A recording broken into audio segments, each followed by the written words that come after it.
దక్షిణాది రాష్ట్రాలకి అన్యాయం చేస్తూ ఈ బిల్లుని ప్రవేశపెట్టడం జరిగింది. దీన్ని మహిళా బిల్లుతో వారు రాజకీయంగా పబ్బం గడుపుకోవడం చేసేటువంటి ప్రయత్నం ఇండియా కూటమి కాంగ్రెస్ పార్టీ పూర్తి స్థాయిలో ఎదుర్కోవడం జరిగింది. మహిళా బిల్లుకి ఎప్పుడు కూడా కాంగ్రెస్ పార్టీ అండగా ఉంటుంది, మద్దతుగా ఉంటుందని రాహుల్ గాంధీ గారు చెప్పడం జరిగింది. ఇదే సందర్భంలో దక్షిణాది రాష్ట్రాలతో పాటు చిన్న రాష్ట్రాలకు కూడా అన్యాయం చేసే డీలిమిటేషన్ మీద చర్చ జరగాలి. నేనున్నంత కాలం దక్షిణాది రాష్ట్రాలకు చిన్న రాష్ట్రాలకు నేను అండగా ఉంటానని రాహుల్ గాంధీ గారు చెప్పడం జరిగింది.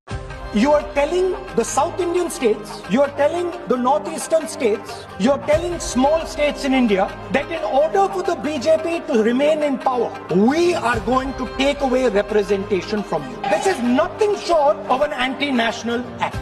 And under no circumstances are we going to allow you to do it. So I am telling you very clearly right now that the entire opposition is going to defeat this attempt of yours to attack the nation state. I want to assure my friends, brothers and sisters across the country, southern states, smaller states, northeastern states, that do not worry.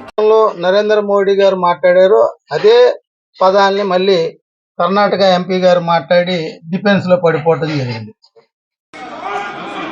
जब भारत का विभाजन किया आपने, देश के टुकड़े किए, आंध्र के लोगों की भावनाओं का आदर किए बिना, लेकिन आंध्र के साथ उस दिन आपने जो बीज बोए, ये उसी का नतीजा है. The partition of AP and Telangana was done in a worse fashion than the British did the partition of India and Pakistan. ఆ ఉద్రేకాలు రెచ్చగొడుతుంది.